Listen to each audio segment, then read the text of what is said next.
여러분, 보통 감사에는 세 가지가 있습니다. 첫째는 if 조건의 감사가 되겠습니다. 내게 이러한 것을 해주세요. 그러면 내가 감사하는 것입니다. 어떤 조건이 만족되었을 때, 조건이 이루어졌을 때 감사하는 것, 대단한 또 감사가 되겠습니다. 두 번째로는 어떻게 보게 되면 그래도의 감사가 있어요. because of가 되겠습니다. 어떤 합리적인 이유가 있어서 감사하는 거예요. 건강하기 때문에 감사하고, 물질 복 받았기 때문에 감사하고, 내 어떤 목표를 이루었기 때문에 감사하는 거죠. 그러니까 이해가 되기 때문에 감사하는 합리적인 감사가 되겠습니다. 그런데 세 번째는 그럼에도의 감사가 있어요. in spite of라고 그러는데, 어떻게 보게 되면 이 그럼에도 불구하고 감사하는 이 감사는 절대 감사가 되겠습니다. 설령 조건이 이루어지지 않아도, 설령 합리적인 이유가 없어도, 그럼에도 불구하고 하나님 앞에 감사하는 것, 절대적인 감사가 되겠습니다. 저는 오늘 예배하는 여러분들이 하나님 앞에서 이러한 절대적 감사, 그럼에도 불구하고 바랄 수 없는 중에도 바라보며 감사하는 아름다운 신앙이 다시 한번 여러분 가운데 회복되기를 우리 주님의 이름으로 축복합니다. 하박국은 다른 예언서와는 좀 다릅니다. 보통 다른 예언서들은 하나님께서 예언자를 부르시고 예언자를 통하여 말씀하게 하고 있는 형태를 지니고 있습니다. 그러나 하박국서는 독특하게 하나님과 선지자가 대화를 합니다. 그리고 그 대화 형식을 빌어서 우리에게 하나님의 말씀을 전하고 있음을 보게 되는 아주 독특한 형태를 지니고 있는 예언서가 되겠습니다. 하박국 선자는 주전 600년경에 활동하던 선지자입니다. 그런데 600년이 왜 이렇게 중요하냐면 609년에 요시야 왕이 죽게 됩니다. 요시야 왕은 유대 왕 중에서 아주 선한 왕이었고 종교개혁을 일으켰습니다. 그리고 선정을 베풀었습니다. 그러다 보니까 요시야가 통치할 때는 사이가 행복했습니다. 백성들이 행복했습니다. 사회 질서가 세워져 있었습니다. 그러다 보니까 모든 면 속에서 아주 풍성한 삶을 살 수가 있었어요. 그런데 609년 요시야 왕이 죽으면서 나라가 무너지기 시작합니다. 종교가 타락을 합니다. 사회가 가난한 자, 또 어떻게 보게 되면 이 빈부격차가 심하게 시작합니다. 사람들이 이기적으로 바뀌기 시작합니다. 자기 이익을 위해 싸우기 시작을 합니다. 그러다 보니까 정치가 망가지고 경제가 망가지고 삶이 망가져서 악인이 득세하기 시작을 합니다. 심지어 하박국 선자의 가슴 속에 택한 선민 유대 민족이 이토록 망가져도 되는가? 이제는 절망을 뛰어넘어서 분통이, 어떻게 보면 마음속에 있는 이러한 이해할 수 없는 그 아픈 가슴을 토해내는 게 하박국서가 되겠습니다.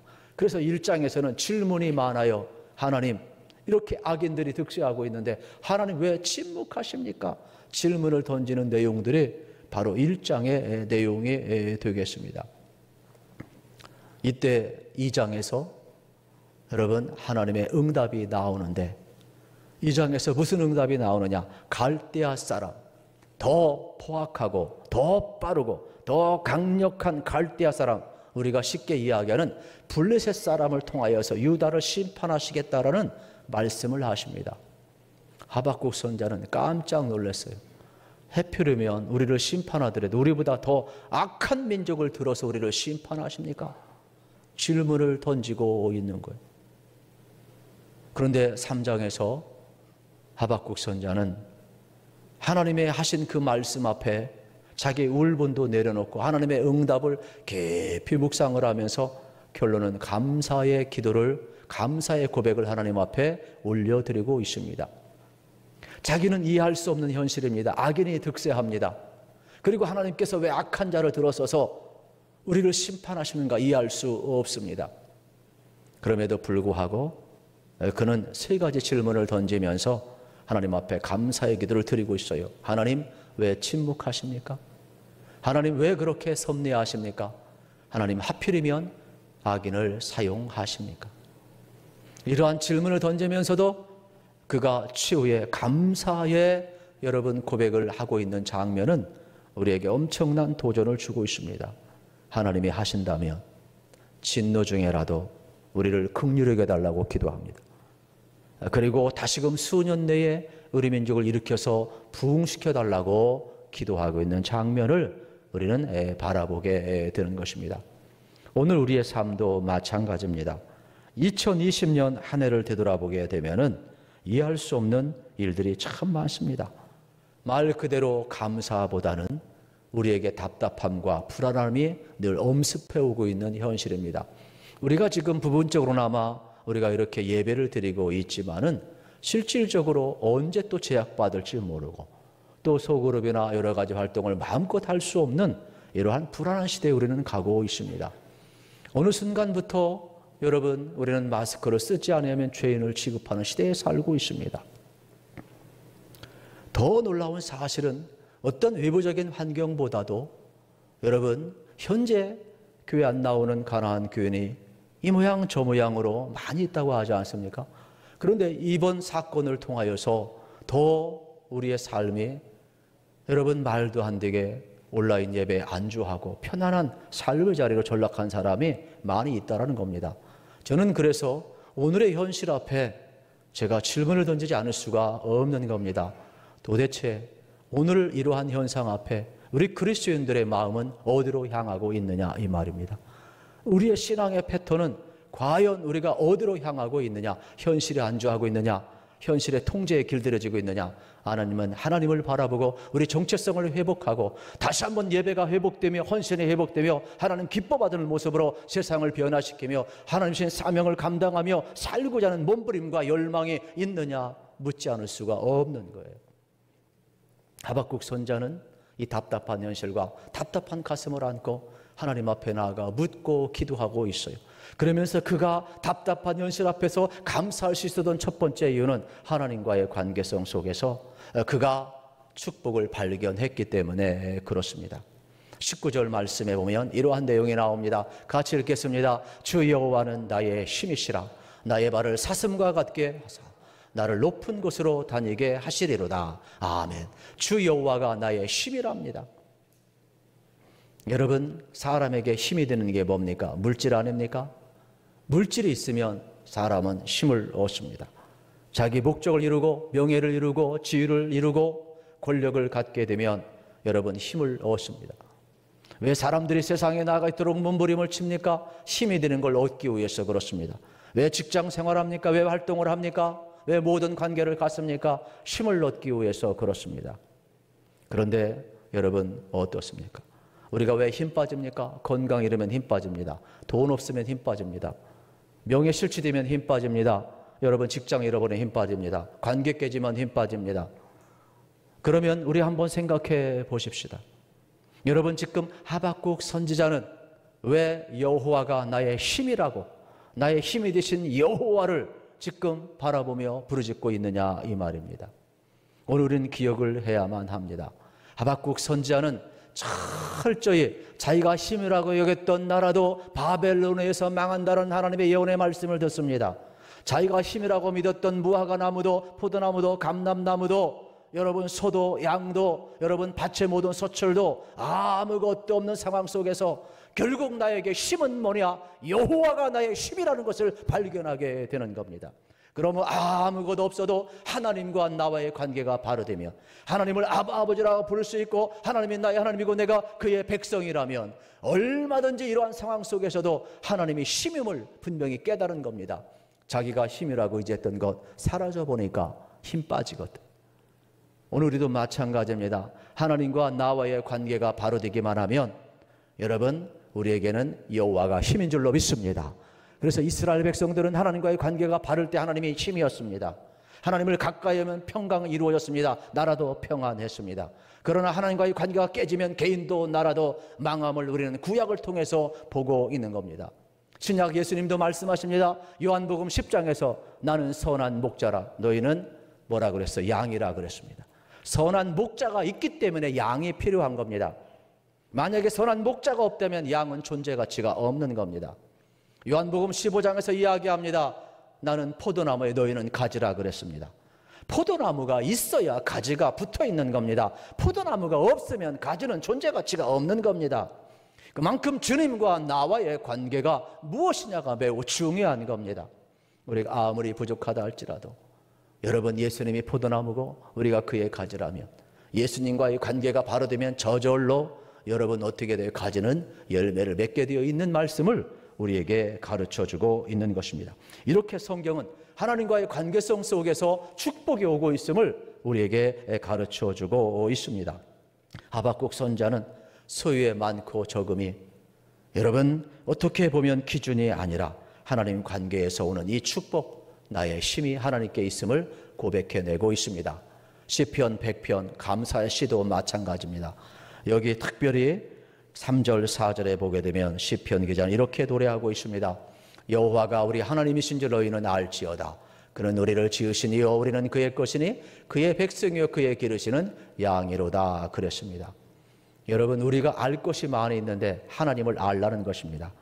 저는 여러분들이 하나님을 알아가는 지식이 날마다 좋아져서 하나님 안에 있는 풍성함이 여러분의 것이 되기를 우리 주님의 이름으로 축복합니다. 그래서 갈수록 여호와를 아는 세대가 사라져가고 있어요. 역사도 모르고 여호와도 모르고 신앙이 계속 이어져야 하는데 여러분, 만만한 세상 아닌 겁니다. 그러므로 우리뿐만 아니라 우리의 자손들까지도 여호와를 알게 한 일에 우리가 목숨을 걸고 힘을 써야 하는 것입니다. 하나님은 우리를 낳으셨고 우리를 기르셨다. 우리는 그의 기르는 양이라고 이야기를 합니다. 하나님이 우리를 낳고 기르셨다고 그랬습니다. 여러분, 해산의 고통을 통하여 우리를 낳았다는 사실입니다. 우리는 기억합니다. 철들면 부모님이 얼마나 큰 고통을 통하여 나를 낳게 했고 나를 여기 있게 하는 거 우리는 기억을 합니다. 우리는 하나님에게 해산의 고통을 준 사람들, 우리는 죄인들입니다. 그러나 하나님은 해산의 고통을 통하여 우리를 낳았고 우리를 하나님의 자녀 삼으셨고 우리를 하나님의 백성답게 살 수 있도록 우리를 기르시고 먹이시고 입히시고 인도하고 있다는 사실입니다. 그러므로 우리는 잊어서는 안 됩니다. 우리가 자녀를 키워보고 또 제자 양육을 해보면 자녀를 키우는 거나 사람을 키우는 게 얼마나 어려운 거라 압니다. 이 관계가 여러분 만만한 것이 아닙니다. 관계가 설정되면 어떠한 것도 다 용납이 되지만 관계가 설정이 안 될 때는 자기중심으로 바뀌기 때문에 어려운 겁니다. 그런데 하나님은 우리를 향하여서 뭐라고 이야기합니까? 우리를 낳았다 그랬습니다. 그러므로 우리가 여러분 하나님과 관계만 바로가 되면 우리 인생은 얼마든지 달라질 수 있다는 것을 우리가 알 필요가 있는 것입니다. 그래서 4절에 보면 감사함으로 그 문에 들어가며 찬송함으로 그 궁정에 들어가서 그에게 감사하며 그의 이름을 송축할지어다 그랬어요. 감사함으로 그 문에 들어가라는 겁니다. 할렐루야. 여러분, 감사함으로 들어가라는 겁니다. 내 형편이 행복하든 불행하든 소유가 있든 소유가 없든 건강하든 병들든 내 뜻대로 되든 뜻대로 되지 아니하든 감사함으로 들어가라는 겁니다. 감사함으로 들어갈 때 하나님을 만날 수 있고 하나님과의 관계가 설정될 때 우리는 나의 가치를 나의 의미를 발견할 수 있기 때문에 그런 겁니다. 그래서 감사하는 자에게는 내가 누구인지 알게 되고 하나님과의 설정되고 내 존재의 가치를 알 수가 있는 겁니다. 천국의 열쇠를 쓴 여러분 이제 크로니를 기억할 겁니다. 이분은 영국의 의사였습니다. 이분은 아주 주님의 마음을 갖고 있는 사람이기 때문에 가난한 어떻게 보면 이제 광촌에 가서 그는 이제 봉사를 하면서 또 많은 사람을 치료를 해주고 있습니다. 그래서 이 광산촌에 가서 섬기고 있는데 간호사들이 멀리 또 힘드니까 오지를 않아요. 그런데 어느 날 나이 많은 아주 노련한 간호사가 와서 얼마나 기뻤는지 몰라요. 그런데 이분은 일할 때마다 늘 웃으면서 일을 해요. 기쁨으로 일을 해요. 자기 시간 오버해서 다 일을 하는 거예요. 자기 일처럼 하는 거예요. 너무나 고마워가지고 크론이라는 원장님이 이분을 조사해 보니까 이분이 대단한 분. 이분이 참 대단한 간호사인데 누명을 써가지고 밀려서 한직역까지 밀려온 거예요. 그런데 이렇게 일을 잘해요. 기쁘게 일을 하고. 그래서 어느 날 이 간호사를 위로하기 위해서 이렇게 이야기하면 간호사님, 제가 알기로는 간호사님 이력을 보니까 참 대단한 분이시네요. 이렇게 누명을 쓰고 여기까지 와서 일하는 모습을 보면서 사람은 몰라주고 당신에게 누명을 쓰는지 몰라지만 하나님은 당신이 얼마나 가치 있는 것을 알 겁니다 라고 이야기를 했어요. 그런데 이 간호사가 이렇게 이야기합니다. 원장님, 억울할 거 없어요. 제가 가치 있는 존재라는 것을 하나님이 아신다면 그것으로 족하지 않겠습니까? 이 크로니 원장은 깜짝 놀랐어요. 하나님만 알아준다면 사람이 알아주지 않는다 할지라도 나의 길을 걸어가겠다라는 환경을 보지 않고 사람을 보지 않고 철저하게 하나님만이 나를 알아준다면 나는 나의 삶의 길을 걸어가는 이 간호사를 보면서 그런 엄청난 영감을 받습니다. 그리고 그 후에도 많은 저서를 써서 여러분 출판을 하게 되는데 주제가 대부분 뭐냐? 고독이라는 거예요. 우리 인생은 고독할 수 있어요. 사람 앞에 오해받을 수 있어요. 사람이 안 알아줄 수 있어요. 그러나 하나님이 나의 가치를 안다면 내가 살아야 될 이유가 있고 내 사명, 충성되게 끝까지 감당할 수 있는 이유가 있는 거예요. 오늘 저는 여러분들이 하나님이 여러분을 사랑하시고 하나님이 여러분 한 분 한 분의 가치를 알고 있다는 것을 확신하신다면 여러분의 사명의 길 감사하면서 끝까지 걸어가시기를 우리 주님의 이름으로 축복합니다. 두 번째는 하박국 선지자는 믿음의 눈으로 현실을 바라보았기 때문에 감사할 수가 있어요. 오늘 본문 말씀을 다 같이 한번 합독합니다. 비록 무화과 나무가 무성하지 못하며 포도나무에 열매가 없으며 감람나무에 수출이 없으며 밭에 먹을 것이 없으며 우리의 양이 없으며 외양간에 소가 없을지라도 나는 여호와로 말미암아 즐거워하며 나의 구원의 하나님으로 말미암아 기뻐하리로다. 아멘. 여러분, 하박국 선지자의 고백이 정상입니까? 정상 아닙니다. 무화과 잎이 무성치 못하는데 어떻게 감사가 됩니까? 그러나 여러분, 포도나무에 열매가 없고 감람에 소출이 없고 여러분, 우리의 양이 없고 외양간에 소가 없어도 밭에 소출이 없어도 뭐라고 이야기합니까? 나는 여호와로 인하여 감사한대요.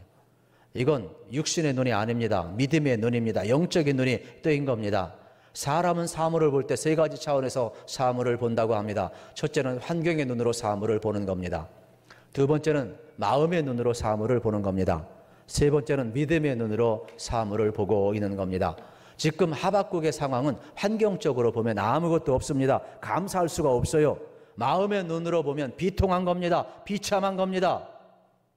그런데 이러한 환경의 눈이 아니라 마음의 눈이 아니라 이러한 비참한 현실 앞에서도 믿음의 눈이 뜨여서 나는 여호와로 인하여 기뻐하며 감사하겠다라고 말씀하고 있잖아요.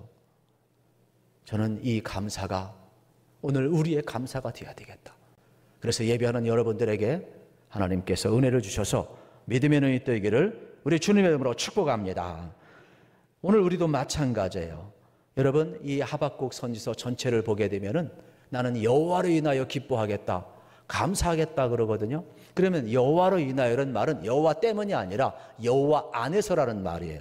그러면 여호와 안에서라는 말은 성경에서 여호와 이름을 부를 때는 두 가지 의미가 있어요. 하나는 여호와는 하나님 아닙니까? 스스로 계신 분이라는 거예요.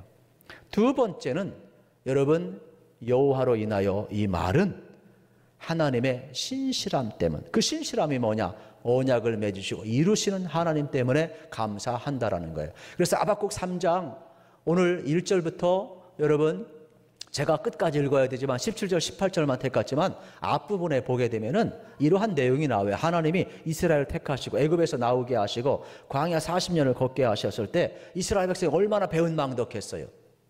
그런데 왜 이스라엘 백성 가나안까지 이끌어가고 선민으로 세워주셨어요? 스스로 계신 하나님이 그들을 부르시고 택하시고 언약을 맺었기 때문에 하나님의 신실하심 때문이에요. 그러니까 이스라엘 백성이 하나님의 백성이 된 것은 그들의 자격이 있어서가 아니라 배은망덕해도 하나님의 신실하심이 그들을 세워놓았던 것처럼 오늘 우리도 마찬가지예요. 우리가 구원받은 것은 뭐냐? 하나님의 신실하심 때문이라는 거예요. 우리가 믿음이 있는 것 같지만 여러분, 우리가 시험 받을 때 보면 믿음 하나도 없잖아요. 내가 조금만 손해보면 여러분 육신의 본능이 금방 나와버리잖아요. 이런 배은망덕한 우리들, 오늘 저도 그렇고 여러분도 그렇고 예배할 수 있는 은혜가 어디에 있어요? 하나님의 신실하심 때문이라는 것. 믿음의 눈이 뜨여야 내가 오늘 예배자로 설 수 있는 것, 오늘 내가 그리스도인으로 살아갈 수 있는 것, 나의 불의가 있음에도 불구하고 그리스도의 보혈의 피로 씻어주시고 우리를 새롭게 하시며 새 마음 주시고 새 영 주시어서 하나님을 예배할 수 있도록 이끌어 가시는 것은 뭐냐? 하나님의 신실하심이 있다라는 거예요. 그걸 볼 수 있는 사람은 만입이 있어도 감사할 수밖에 없다라는 거예요. 그래서 오늘 우리가 하나님 앞에 이렇게 추수감사절을 드릴 수 있는 것은 하나님의 신실함 때문임을 지금 하박국 선지자는 우리에게 고백하고 있는 것입니다. 저는 오늘도 여러분 개인도 우리 교회도 우리 민족도 하나님이 신실하셔서 붙들고 있음을 기억하시면서 믿음의 눈이 꼭 뜨이기를 우리 주님의 이름으로 축복합니다. 물론 우리 인생길 걸어가면서 여러분 힘들 때도 있어요. 그러나 중세에 보면은 이런 게 있습니다. 어느 수도사의 글에 보면은 이러한 메모가 남겨 있어요. 감옥과 수도원의 차이점이 뭐냐? 환경적으로는 똑같아요. 다 조용해요. 그런데 수도원은 천국이고 감옥은 지옥이래요. 왜 그러느냐? 감옥은 하루 불평으로부터 시작되고 지옥이고, 수도원은 노동을 하지만은 하루 감사로 시작하기 때문에 천국이래요. 그러면서 이 무명의 수도사의 글에는 이렇게 멘트를 써놨어요. 수도원이라 할지라도 불평으로 시작하면 지옥이 될 것이고, 감옥이라 할지라도 감사로 시작하면 천국으로 바뀔 것이라는 거예요. 그러므로 우리가 천국 생활하는 것은 환경이 아닙니다. 여건이 다 갖춰 있어야 되는 것이 아닙니다. 마음이 문제인 거예요. 오늘 우리 손에 잡히는 것도 없어도, 우리 귀에 들리는 것도 없어도, 여러분 우리 삶 속에 이루어지는 것도 없어도 바랄 수 없는 중에 우리가 바랄 수 있다면 얼마나 좋겠어요. 저는 오늘 추수감사절을 통하여서 여러분들이 감사의 신앙, 이 그럼에도 불구의 신앙이 회복되어서 하나님의 은혜를 영원토록 누리기를 축복합니다. 연세 세브란스 병원 심장동 병원에 가보면 한 시가 걸려 있습니다. 여러분들 다 보신 분도 있을 거예요. 제가 그 시를 여러분에게 소개를 하고자 합니다. 주님, 때때로 병들게 하심을 감사합니다. 인간의 약함을 깨닫게 해주시기 때문입니다. 가끔 고독의 수렁에 내던져 주심도 감사합니다. 그것은 주님과 가까워지는 기회입니다. 일이 계획대로 안 되어도 들어주시며 감사합니다. 그래서 나의 교만이 반성될 수 있습니다. 먹고 사는데 힘겨우게 하심을 감사합니다. 눈물로써 빵을 먹는 심정을 이해할 수 있기 때문입니다. 불의와 허위가 득세하는 시대에 태어난 것도 감사합니다. 하나님의 의가 분명히 드러나기 때문입니다. 땀과 고생의 잔을 맛보게 하심을 감사합니다. 그래서 주님의 사랑을 깨닫기 때문입니다. 주님, 감사하신 마음 주심을 감사합니다. 우리는 가능성이 있습니다. 그렇습니다. 믿음의 눈이 뜨이면 환경을 초월해서 얼마든지 감사할 수가 있습니다. 시편 16편 11절 말씀으로 말씀을 정리하겠습니다. 같이 읽겠습니다. 주께서 생명의 길을 내게 보이시리니 주의 앞에는 충만한 기쁨이 있고 주의 오른손에는 영원한 즐거움이 있나이다. 아멘. 이 은혜가 주어지기를 축복합니다. 우리가 바랄 수 없는 중에 여러분이 바라고 감사하면 하나님께 기도할 수 있습니다.